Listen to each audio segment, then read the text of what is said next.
We now have the pleasure of being joined by Emily Leiker from Syracuse.com, who covers Syracuse football, has been covering Syracuse men's lacrosse. Emily, how are you doing on this Wednesday morning? I'm well. How are you guys? Doing good, hanging in. It's an interesting stretch for Syracuse men's lacrosse, but I want to start big picture for you. What is it just like covering lacrosse after covering football the entire fall? So I grew up on the West Coast and lacrosse is like gaining speed out there, but wasn't really when I was in high school. And so I had like very little familiarity coming in and covering lacrosse this spring. So it's been interesting. It's very much been a learning curve for me. Luckily, I've had Brent there the whole time to kind of like talk me through what's going on. And I feel like I understand it now, but obviously like much different than football. The pace of play is a lot different.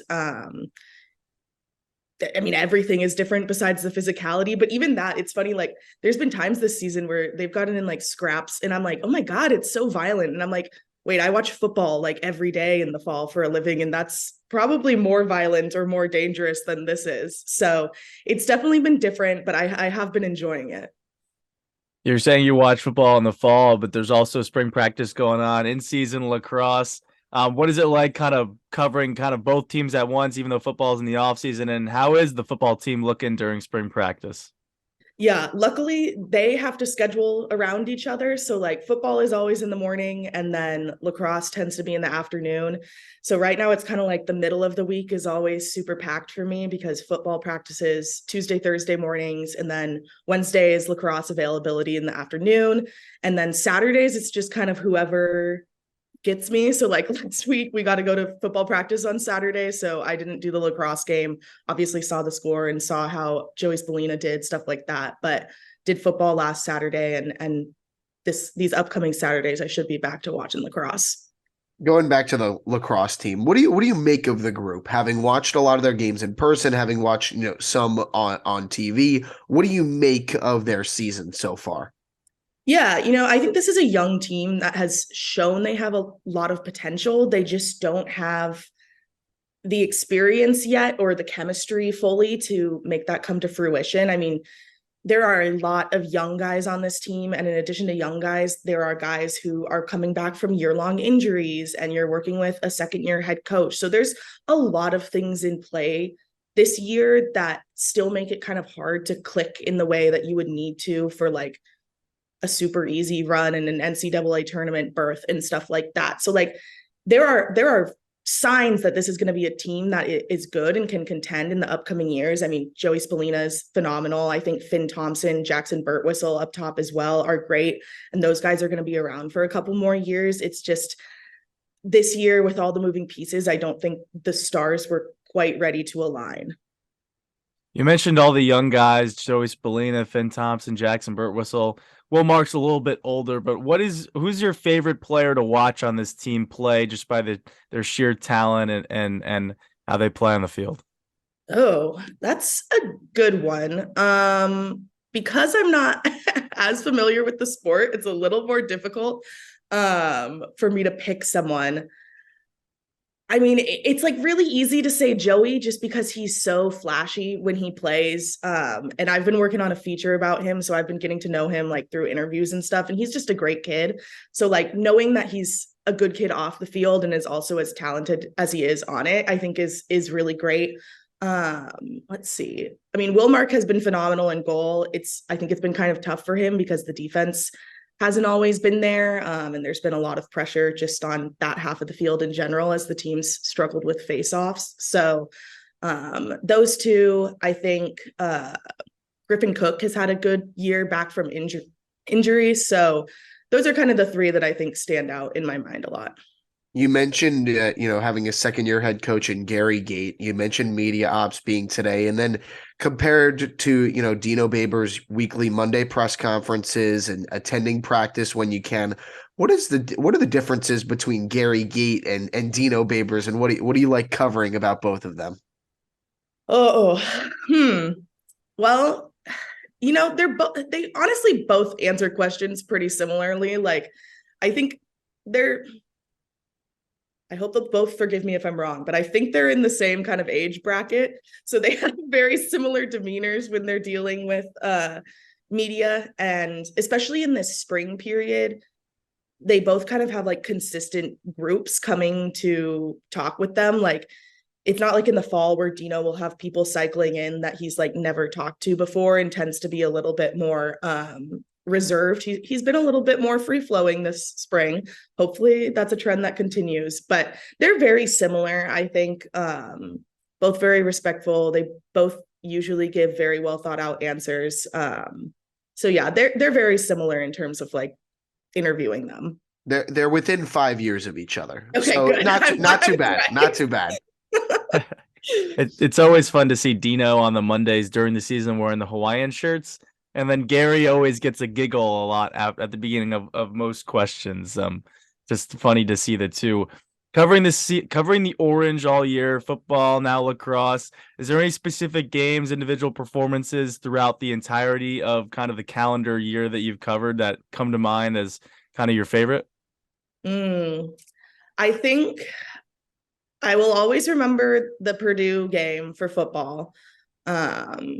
Just because it felt like in that early part of the season, like a moment where everyone started to be like, okay, there's something going on here, rather than just like sheer luck had carried them through the first couple of weeks. And obviously that final drive was just great football to watch, even if it meant that I had to like scrap my entire gamer and rewrite at the last second. But so that one stands out for me. I think even though it obviously didn't end how the Orange wanted, the Clemson game was just very intriguing to watch. And I think like looking back now, there's so much to go back through that game and kind of be like, well, what if this hadn't happened? Or what if they had won this game? And just kind of look at how that defined potentially like the trajectory of the rest of the season is really intriguing. On the lacrosse front, I think their first game against UNC, obviously they have a rematch this week. I'm really interested to see how that pans out. Some of the early games when they were putting up like 20 points, I mean, that was just fun because you got to see so many goal scorers and so many different people doing things. But I think in terms of like real competition, the UNC game was really fun. You mentioned the Clemson game and how it changed the trajectory of the whole season. I mean, in my mind, it might have changed the trajectory of like the future of the program. I think that may be underselling it when you say the trajectory. I think it definitely did change the trajectory of the season, but changing the trajectory of the program because what it would have done just from a national recognition basis. So, let's say we're in a hypothetical world and Syracuse did end up beating Clemson in that game. Where do you think Syracuse football is right now at the end after last season, having won that game? And then, you have all this momentum going into the offseason. Whereas now, you lose five games in a row at the end of the year. You lose your bowl game. A lot of your best players either enter the NFL draft or enter the transfer portal. And now you lose both your coordinators. Kind of feels like a little momentum lost after your best season in a few years. Yeah, it's interesting. And I think as much as I do think it changed a lot, I think it's also important to consider how many injuries happened in that back half of the season. Because I think even if they leave that Clemson game with momentum and they get the win there, like there's still a couple losses coming down the line there just from the fact that Garrett Schrader was injured and other guys went down. You lost Garrett Williams in the Notre Dame game. Like those are things that would have still happened even if the Clemson game had a different outcome. And I think are just as important in considering the trajectory in terms of like personnel leaving and stuff like that. I don't know. It's tough because I think a lot of the personnel leaving stuff was money. I think it was NIL for players. This is unfounded. This is like educated guess stuff. Like on the player front, I don't have like confirmation of that. Coaches, though, I know we're getting more money going elsewhere. We know what Tony White's salary at Nebraska is, and it's higher than it was here. So I don't know that like winning that game would have kept them around. I think what it could have done is made more recruits interested in Syracuse in the 2023 class, which I think is something that could have helped them a lot because that 2023 class did not come out looking very hot by the end of it once they lost Vincent Carroll Jackson and then Lenora Sellers at the end of the period. You mentioned the money for the coaches. NIL is a big deal right now in college sports. And just the other day, Adam Weitzman kind of getting out of the NIL game for Syracuse. You mentioned the recruiting class last year for Syracuse football, specifically not the one that they had hoped to put together in terms of just strength overall. How do you think that decision and the NIL not really looking like it's going to be a huge thing for Syracuse moving forward? How do you think that's going to affect recruiting specifically for football? Yeah, it's interesting because there are other things going on in the NIL sphere at Syracuse, but like Adam was the only one who ever really talked about what he's doing. A lot of the other, like the couple collectives that they have are very low key, which is very different than what you're seeing across the country where there's like big shows of like, oh, we can get you money and this is like the biggest collective for Miami and yada, yada, yada. Like it's very much more reserved here. In terms of Adam's departure, it's interesting because he didn't do a ton with football. At least he hadn't yet. Like basketball was really where he was. And we know that was because he was friends with Boeheim and there were connections there. He did have a deal signed that we reported about with Elijah Clark, who stuck around after his BFF Deuce Chestnut hit the transfer portal, which I think people were worried he was going to leave. So knowing that he had that deal signed, I think is interesting to consider. And he was also going to sign one with Marlo Wax. And I don't know if that ever came to fruition. We're going to try and find that out. Or if either of those things will be honored. But that's kind of all he was doing on the football front. I don't know if that would have changed if he hadn't decided to leave. But there's not like as big of a blow, I think, for the football program based on what was already going on as there is for basketball. When you look at NIL within the university as something we'll keep basketball out of it just because it feels like a whole different animal. When you look at it from football and lacrosse, because they overlap a little bit, they practice in the same facility and they play on the same field. What do you make of what the NIL collective, these smaller collectives that you mentioned, what does the university need to improve to, improve their branding and their marketing for their athletes? Yeah, well, the NIL I think is kind of separate from like university stuff and where they need to put their money. I think obviously they're doing it a little bit, but I think facilities is something that SU will like kind of continue to drag behind some of these bigger Power 5 programs in. Obviously, like I said, they're working on that, but we don't know an exact timeline for when that's going to be done or what they're going to be able to show recruits and stuff like that. From like an NIL perspective tied with the university, I think they just need to embrace it a little more, which is like the complete opposite of what they're doing. Like, I think it's okay for like a university to set certain standards for itself and say, look, it's okay if this school is doing it this way, we want to do it this way, but you can't like try and remove yourself from it and try and act like it's not happening. And right now that feels like what SU is doing. And to me, that just like screams to recruits that there's internal turmoil, and you don't want that when you're like advertising or trying to sell a product. So I think they need to have like a come to Jesus moment between like the NIL collectives and whoever it is, whether it be like university, like officials, athletic department officials, whoever is kind of trying to keep these things separate right now. Obviously, there are rules kind of that need to be followed. And like I said, it's okay to have standards, but what they're doing right now is just not going to work in the years to come, I don't think. Sounds like Syracuse athletics needs to get on the same page with each other on what they want to do in terms of that. Something Syracuse football is kind of working on with two new coordinators through spring practice. They got Stefan Thompson coming off of injury. They got some transfers coming in. How has the team kind of looked in spring practice with those two new coordinators? And obviously, Garrett Schrader is not playing in spring practice. So how are the two quarterbacks, Justin Lamson and Carlos Del Rio Wilson, kind of taking first team reps? Yeah, it's new coordinators, but you have Jason Beck, who was already on staff as quarterbacks coach and had worked closely with Robert and I for a long time. So there's a lot of similarity there in terms of schemes they're running, what they're doing, coaching style. Obviously, Jason is a lot younger, which I think creates a little bit of a different dynamic, but there's a lot of consistency there. And it's the same on defense, like even with a completely new coordinator, because Rocky Long is the guru of the 3-3-5.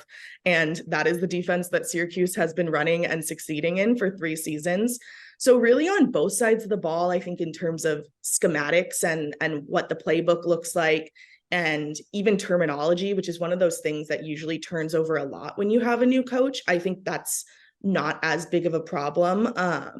Obviously there are a lot of new assistants too, so I think some of the like smaller things have changed. Like I know one of the things I've talked with some of the O-linemen about is like just the way they like line up, and like the type of pass coverage they do has changed a little bit. But in terms of big picture stuff, I don't think there's any like major changes that are like necessarily going to be like super noticeable from like a casual spectator's eye. In terms of quarterbacks, the quarterback battle is still ongoing. I honestly don't think it's going to be over by this spring. I think it's going to go into fall. The backup competition, that is, I don't think either one of these guys is going to overtake Schrader.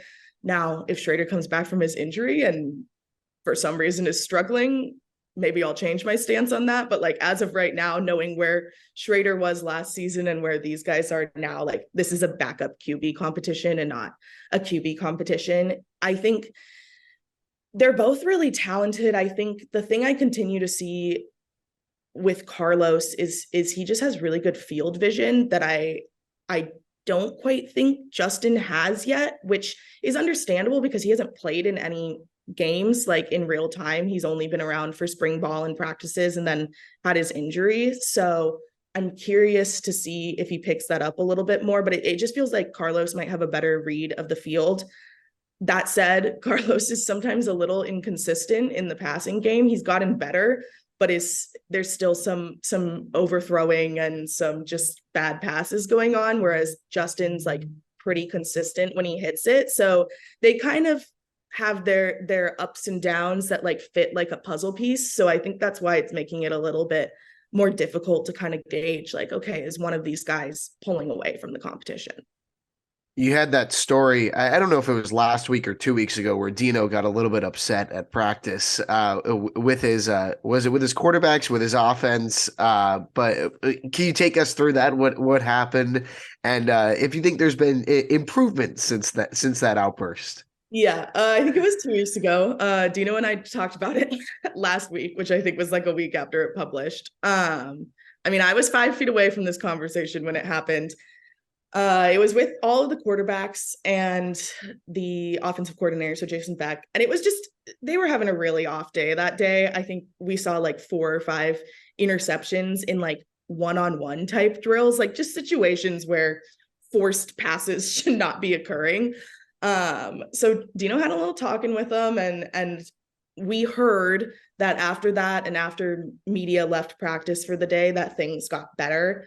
And I definitely do think from that point there's been improvement. I mean, early in the spring we were seeing a lot of turnovers, a lot of interceptions, like kind of an alarmingly high amount of interceptions, and that has certainly gone down. I think as Carlos and Justin have settled in. We got to go on Saturday, which we don't usually get to do. A couple of us went and got to see about like an hour of like team period drills, which they usually don't do during our Tuesday, Thursday media viewings. And I don't think there was any interceptions. There was like one fumble at the goal line. Don't remember who it was, but so that was definitely an improvement, seeing that in a more contested setting that they were not having those turnovers, I think is a good sign. So the spring game is just about a week away. You got a bunch of new people, quarterbacks especially. LaQuinn Allen taking the starting running back spot, most likely. Some transfers in. Maybe that's why they're getting the interceptions. Jaden Gould and Jaden Bellamy are playing good in spring practice. But what are you specifically looking at during the spring game to look for Syracuse and see if they've improved in that area going into next season? Yeah, I think one of the big things I'm looking forward to seeing in the spring game that we don't really get to see in a practice setting is how the offensive line performs. Probably the position with the most turnover, lost a lot of veteran players, and it's a lot of new young guys in there. And the thing with spring practice is like it's often not live ball, so like they're going up against the defensive line, but like they don't have to worry completely about like protecting the quarterback and stuff. So I'm really curious to see once it's full speed how well they can do that, how many times pressure gets to Carlos and Justin, because that's going to be a real key, I think, for this upcoming season is how well those guys can protect the backfield. Because if they can't, like, I just can't see it going very well for Syracuse's offense. So I think that's the big thing. And then kind of on the defensive side of the ball, there's just been a lot of like illusions that like we'll get more like creative plays. Like Justin Barron was like, you're going to see stuff from us that you've never seen before. And everyone keeps being like, yeah, Rocky's really creative and stuff like that. So I'm curious to see what that means, because that's another thing that's like hard to tell from just watching them run drills. That's next Friday night, I believe, 7 p.m. in the JMA Wireless Dome, if any Syracuse football fans want to tune in. But let's go back to lacrosse before wrapping things up. 3 games left, 3 ACC games. Syracuse, probably to make the NCAA tournament, needs to go 2-1 at worst. You said you're excited to watch this game this weekend, Emily. What are your expectations for these final 3 regular season games? Yeah, I think the fact that Syracuse got a win at Princeton is something it really needed. I think if we were looking at a loss there, then the season was kind of over. I think it's just hard to come off that loss to Notre Dame, which was particularly brutal, and then have another loss and then go against 3 of the toughest teams in the country right now. I think the fact that 2 of these games are against opponents they've already seen is going to be helpful just from a preparation standpoint, not just even in like gameplay, but in mentality. Like I didn't get to see the first Duke game. I don't remember where I was, but I wasn't there. But the UNC game, I remember being probably the most physical they had in the season up until that point. So I think knowing that that's going to be coming going into this game, they'll be better prepared for that. So, I think they have a shot. I think it's really going to come down to the face-off X, which has just been the storyline of this entire season, to the point that poor Gary is so tired of everyone asking about it, but we have to, because it's what's going wrong. So I think if Jack Fine and Johnny Racusa can figure something out there and get some action and get the ball to the offense, like they'll be in a much better position. Yeah, I don't know. I think it's definitely possible that they could win 2. I don't think they'll win all 3. I think it's probably more likely that they'll go 1 and 2, but I don't think anything's out of the realm of possibility at this point. We will find out on Saturday. Syracuse and North Carolina face off at 4:00, which means W8ER has coverage starting at 3:30, goes all the way until 7:30 on Saturday night. Emily, thank you so much for taking the time to hang out with us today. Yeah, of course. Thanks for having me. That's Emily Leiker of Syracuse.com.